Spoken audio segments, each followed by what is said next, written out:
Hi guys, I hope you're doing okay. So we are going to share something about our country, Philippines. And what is it about? Well, it is specifically about the Philippines national hero Dr. Rizal. I think almost all Filipinos already know that our national hero is Dr. Rizal, right? But do we really know him?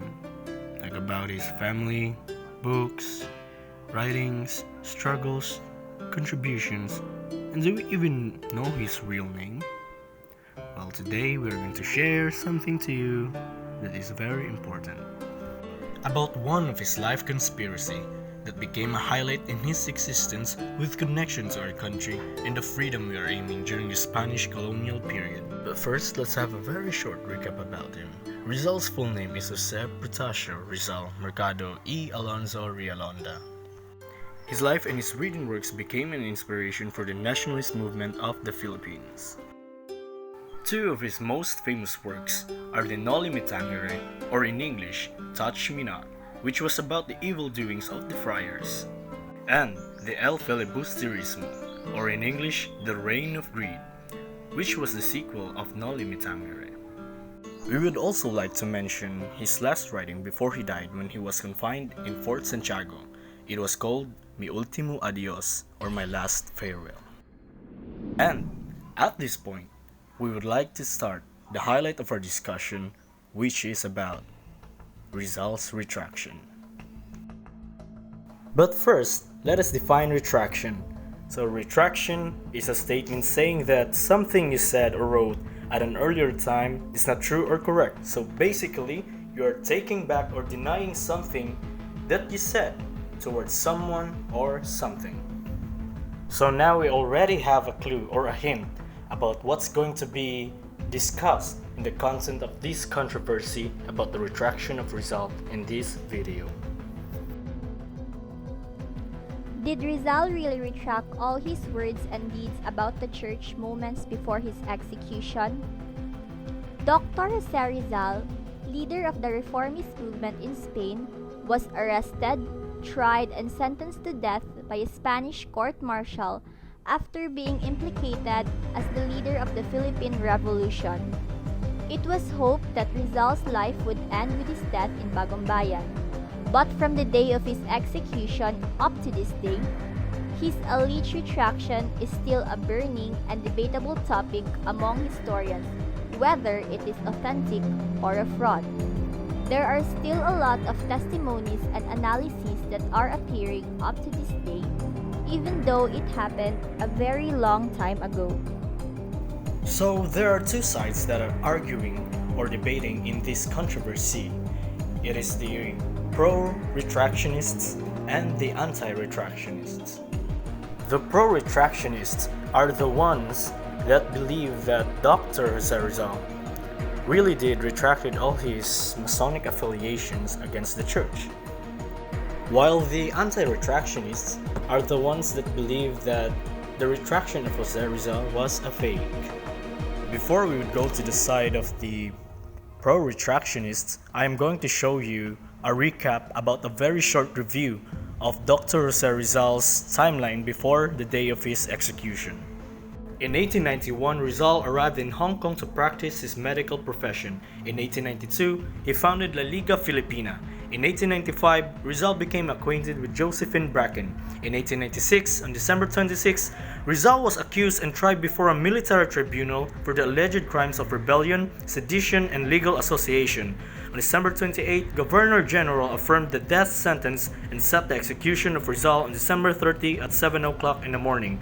On December 29, death sentence was read to Rizal early in the morning, and then Father Sadera and Father Luis Visa visited Rizal, and he asked him whether some of those who had been professors were still there in Ateneo. On the very same day, Rizal had decided to retract. On December 30 at 6 o'clock in the morning, Josephine Bracken and Rizal was married, and after the wedding, it was the execution of Rizal. So now let's jump to the side of the pro-retractionists, where they believe that Jose Rizal really did retracted his Masonic affiliation against the church. So what was the retraction about? According to some historians, Rizal retracted because the church wouldn't allow him and Josephine Bracken be married unless if he would retract all his Masonic affiliation. Now the main eyewitness that testified about Rizal's retraction was Father Vicente Balaguer. Now who is Father Vicente Balaguer? Balaguer was one of the Jesuit priests who visited Rizal during his last hours in Fort Santiago and claimed that he managed to persuade Rizal to denounce Masonry in return to the Catholic fold.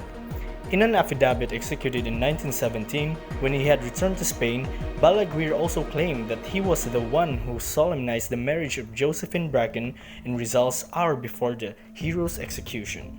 On the account that Balaguer testified, he was describing Rizal as someone who was repenting and redeeming himself from the acts or misconducts that he had done against the church. According to him, Rizal was confessing something that he was feeling deep inside. Rizal even greeted them and welcomed them with warm greetings. That's what Balaguer said. Father Balaguer also stated in the account he testified that he and Rizal argued or had a debate about the Catholic belief. But later on, he managed to convince Rizal by telling him the Catholic doctrine and the Catholic truth. And if Rizal wouldn't change his mind, he would be judged in front of God. That's what he said. And then he would be damned. And that's when Rizal reacted that he won't be damned at all. But then Father Balaguer said that yes, you will be damned. And out of the Catholic belief, there is no salvation. Balaguer also stated that Rizal was impatient to have the formula of the prelate. So that's the time that he read the first paragraph, but then Rizal replied, "Father, do not proceed. That style is different from mine. I cannot sign that, because it should be understood that I am writing it myself." So Balaguer brought out the shorter and more concise formula of Father Pi, and then read the first paragraph. Rizal replied, "That style is simple as mine. Don't bother, Father, to read it all. Dictate what I ought to profess and express, and I shall write, making in any case some remarks." And after that, it was all done. The retraction letter of Rizal was done, and then it was signed by the chief of the picket, Senor Fresno, and then the adjutant of the plaza, Senor Moore. Balaguer also stated that Rizal knelt down on his own accords in front of the altar of the Virgin, and then asked for his retraction and profession of faith. And then he read it with pause and devotion. And then before Rizal reached Bagumbayan, Father Balaguer went to Ateneo and then delivered the aforementioned document to Father Pi. And that's the testimony that Father Balaguer had on Rizal's retraction. Another priest who testified that Rizal's retraction was true was Father Pio Pai. Now, who is Father Pio Pai? Father Pio Pai was the Jesuit superior in the Philippines during the time when Rizal was executed. In 1917, he issued an affidavit recounting his involvement in the alleged retraction of Rizal. Unlike Father Balaguer, however, he was involved only in securing the retraction document from the Archbishop of Manila, Bernardino Nozaleda, and writing another shorter retraction document as well, which was the one Rizal allegedly copied. Aside from those testimonies and statements from the main eyewitnesses, they also have an evidence of Rizal's retraction letter. Now this what contains Rizal's retraction letter. "I declare myself a Catholic, and in this religion in which I was born and educated, I wish to live and die. I retract with all my heart whatever in my words, writings, publications, and conduct has been contrary to my character as son of the Catholic Church. I believe and I confess whatever she teaches, and I submit to whatever she demands. I abominate Masonry as the enemy which is of the Church, and as a society prohibited by the Church. The diocesan prelate may, as a superior ecclesiastical authority, make public this spontaneous manifestation of mine in order to repair the scandal which my acts may have caused, and so that God and people may pardon me." The retraction letter of Rizal. Also, one of the main reasons why pro-retractionists believe that Rizal really did retract it is because of the marriage of Rizal and Josephine Bracken. Why? It's because Rizal really loved Josephine Bracken, And then, unless he would retract, he wouldn't be married to Josephine Bracken because the church wouldn't allow him to.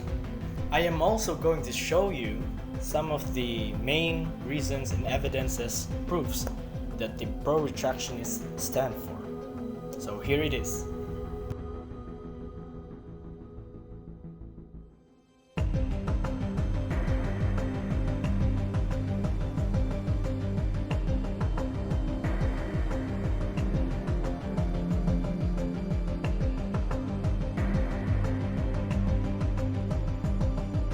Some of the important points that we should know is that Rizal did not fight the Catholic religion. He fought those who abused that religion. And Rizal was not against the Catholic religion but was against the manner the Catholic religion that was practiced by the friars in the Philippines during his time.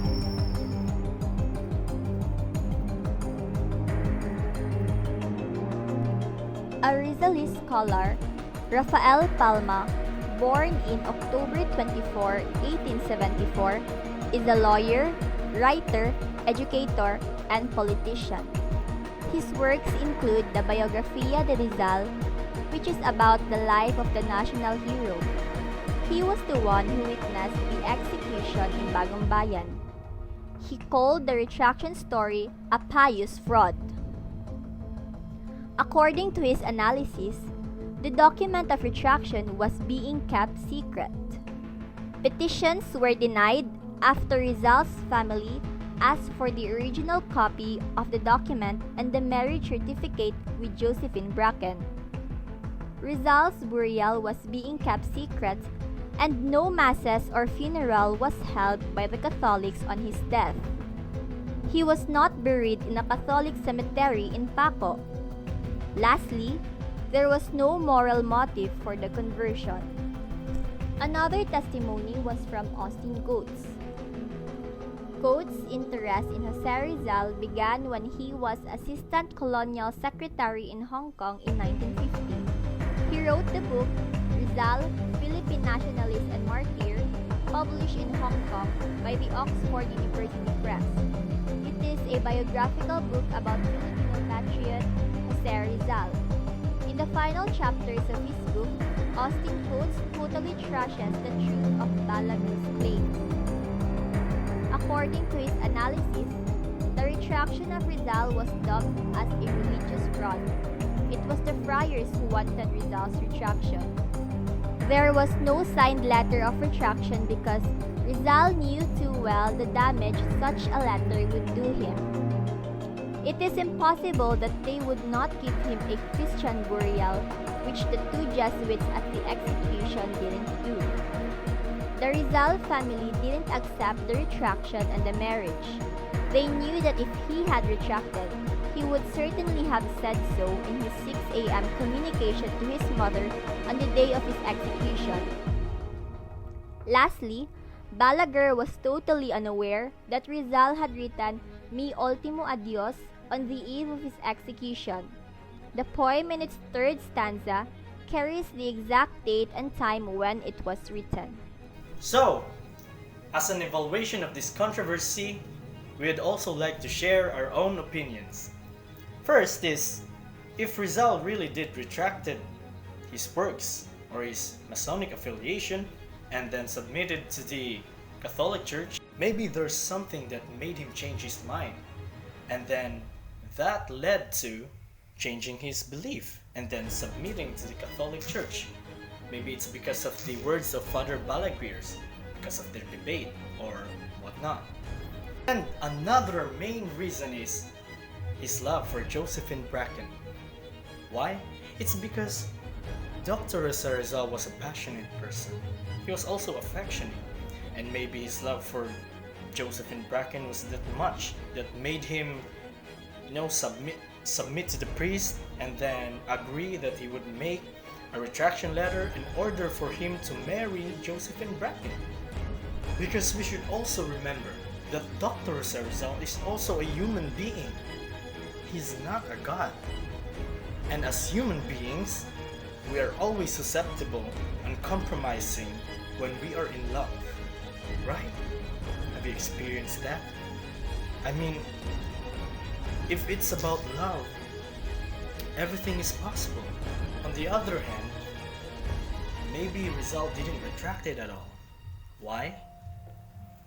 Maybe the retraction letter or these testimonies were just made up or just fake just to ruin the reputation of Rizal among the Filipino people. Maybe because they wanted to show that they are undefeatable and then they defeated Jose Rizal and to make them follow their belief in their doctrines. Maybe it's just that. Now, after hearing all those claims and testimonies made by 4 different people, it is your choice upon what stand do you take. The question is, did Dr. Jose Rizal really retract his writings against the Catholic Church on the very last day of his life?